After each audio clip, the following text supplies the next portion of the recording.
Unë jam Fatmir Sashaj, koordinatori i programit Dream Academy. Ky program ka filluar në vitin 2018 dhe është krijuar enkas për adoleshentët që kanë një prind në burg. Qëllimi i këtij programit është që këta adoleshentë të mund të arrijnë potencialin e tyre, që ëndrat e tyre të bëhen realitet dhe nesër pas nesër ata të jenë antar të vlefshëm të shoqërisë shqiptare. Një nga proceset e punës time në Dream Academy është vizita në familje dhe gjetja e personave të rinj për të bashkuar me këtë program. Në një nga këto vizita në familje, pash diçka vërtet që më shokoi. Ishte një shtëpi në Shqipërinë e Mesme, një kodër që një rrugë e ngushtë që çonte vetëm tek ajo familje.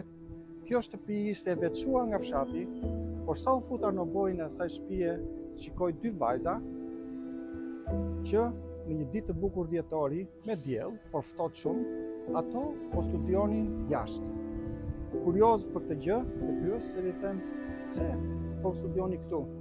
Dhe ato më thanë që ne po shfrytëzojmë momentin e dritës së diellit sepse ne kemi një vit e gjysmë pa drita. Po kjo nuk ishte vetëm një pamje të shtueshme që mund të shikoje.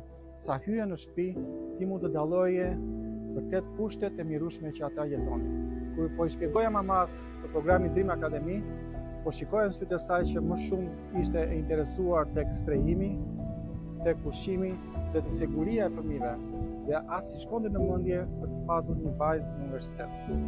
Ndërsa po largohesha me idenë që kjo familje ndoshta nuk do të bëjë kur pjesë e Dream Academy-s, vajza e madhe me vrap po vin dhe më takon: "Xhaxhimiri, unë dua të bëhem pjesë e Dream Academy-s, sepse vërtet ëndrat e mia janë të mëdha, sado që më duket paralizueshme." Biseda të tilla ne shikojmë dhe dëgjojmë çdo ditë në punën tonë.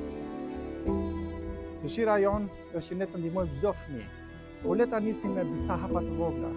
Ti sot mund të bashkohesh duke dhënë një shumë të vogël për një fëmijë që të shkojë në universitet.